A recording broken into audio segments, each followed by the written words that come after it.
Dalam dunia desain, tagline atau susunan kata adalah bagian penting dan tidak dapat dipisahkan. Dengan susunan kata yang tepat, kita bisa mengetahui tujuan dari desain itu dibuat.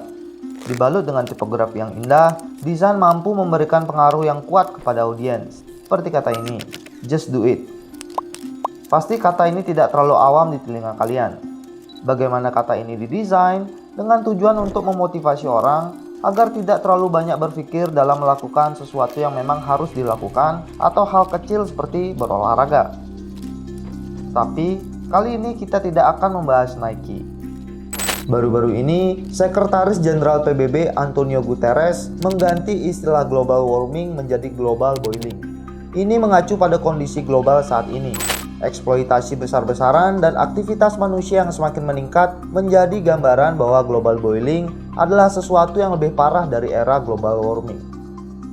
Ini adalah masalah yang penting, memang bukan sekarang, tetapi nanti akan dirasakan oleh generasi anak cucu kita ke depan. Nah, apakah global boiling kali ini bisa menjadi wake up call yang menggerakkan audiens? Hai, welcome to Design and Thinking. Di sini gue akan membahas topik seputar graphic design dan trends. Akan lebih banyak lagi konten seperti ini ke depannya. Kalau kalian suka, subscribe dan nyalakan tombol notifikasi agar tidak ketinggalan video berikutnya. Tanpa berlama-lama lagi, mari kita bahas.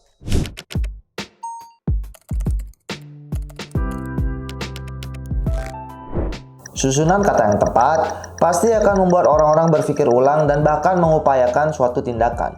Dengan sebuah tagline, kita mampu merubah kondisi dan menyentuh hati orang-orang yang relate dengan pesan dari tagline tersebut. Secara psikologi, tagline yang tepat adalah sesuatu yang dapat memberi motivasi, menumbuhkan keinginan dan hasrat.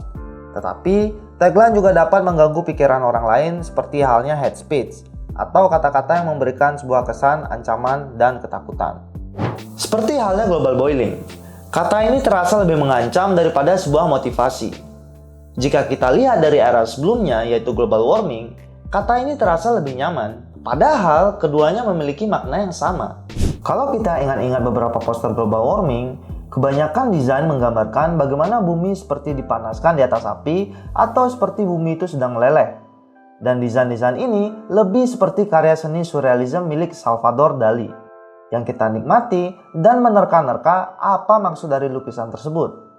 Padahal di balik kata tersebut bertujuan untuk memberikan ancaman kepada audiens. Bila bumi secara terus-menerus dieksploitasi, maka bumi akan mencapai titik di mana kutub akan mencair.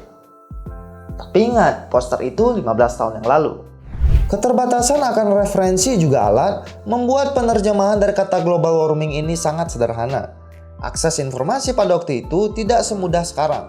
Di era sekarang, dengan hanya scroll handphone saja, kita sudah mendapatkan informasi yang kita butuhkan. Pada sebuah artikel oleh Stephanie Carrigan berjudul Why is Typography Important in Graphic Design menyebutkan, mengubah teks menjadi desain bukanlah pekerjaan copy-paste yang sederhana. Hal ini membutuhkan strategi dan pandangan yang baik terhadap estetika visual. Dan yang terpenting, melihat target audiens yang akan menerima pesan pada desain tersebut. Mungkin kalian ingat film 2012 atau 2012 oleh Roland Emmerich. Film ini menceritakan bagaimana bumi akan kiamat. Pada beberapa poster menggambarkan bagaimana air laut yang naik setinggi gunung Himalaya itu terlihat lebih menakutkan daripada bumi yang meleleh. Ini membuktikan bagaimana desain harus relevan dengan keadaan saat ini. Penggambaran pesan pada desain sekarang harus dibuat lebih realistis dan membuat orang tidak perlu berpikir lagi, tetapi langsung melihat apa dampaknya secara visual. Namun, kenapa penggambaran desain dari global warming terasa biasa saja?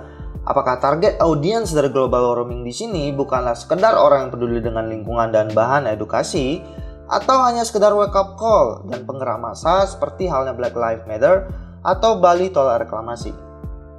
Setelah gue melakukan observasi langsung terhadap opini-opini tentang desain yang bertemakan global warming, gue sadar sesuatu.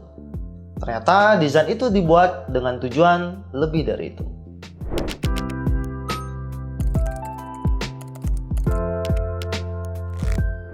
Beberapa tahun lalu, kita ingat gerakan Black Lives Matter adalah salah satu gerakan yang terjadi oleh keresahan bersama. Di bawah kata ini, keadilan terungkap dan ribuan orang turun ke jalan untuk menyerukan aksi. Lihatlah beberapa desain poster Black Lives Matter ini, penuh dengan ketegasan dan kemarahan. Mungkin kita juga ingat gerakan Bali tolak reklamasi beberapa tahun lalu di Bali. Susunan kata yang tegas dikemas desain poster oleh seorang seniman grafis yaitu Alit Ambara memulai pergerakan ini. Ini yang dimaksud bagaimana desain dapat menggerakkan massa, sedangkan tagline yang tepat dapat merubah dunia. Lalu, bagaimana dengan global warming? Kalau kita sadari, environment ethic banyak digaungkan oleh generasi muda sekarang, atau generasi milenial dan Gen Z. Secara tidak sadar, generasi ini terpapar oleh istilah global warming lebih lama dari generasi sebelumnya, mulai dari lingkungan sekolah dan keresahan tentang masa depan mereka. Kini mereka sudah tumbuh dan mulai tergerak dengan seruan climate change atau perubahan iklim. Kata ini terasa lebih meresahkan daripada global warming, karena dekat dengan kita, perubahan iklim secara tiba-tiba bisa kita rasakan sekarang.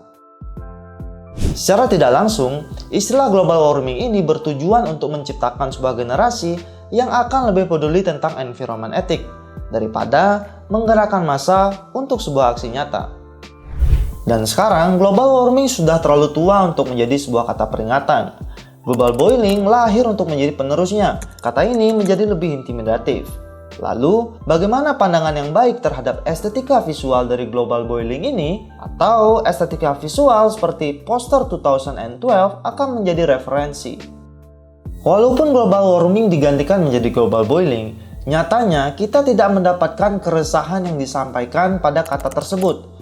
Dan climate change menjadi kata yang selalu diserukan juga tidak membuat sebuah gerakan yang konkret di seluruh dunia. Padahal, iklim sedang berubah. Dan buktinya semakin jelas dengan perekaman suhu yang terus meningkat. Jonathan Friedland, yang juga penulis buku terkenal The Escape Artist, mengatakan, ketika rekor panas terpecahkan, gerakan iklim mempunyai jawaban yang benar, namun semua pernyataannya salah.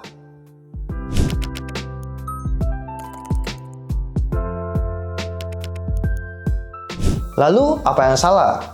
Pemilihan kata yang tepat adalah bagian penting dari sebuah tindakan revolusioner. Perubahan iklim masih dianggap remeh oleh sebagian orang, serta sejumlah faktor seperti manusia cenderung memprioritaskan masa sekarang daripada hal yang lebih penting di masa depan menjadi penyebabnya.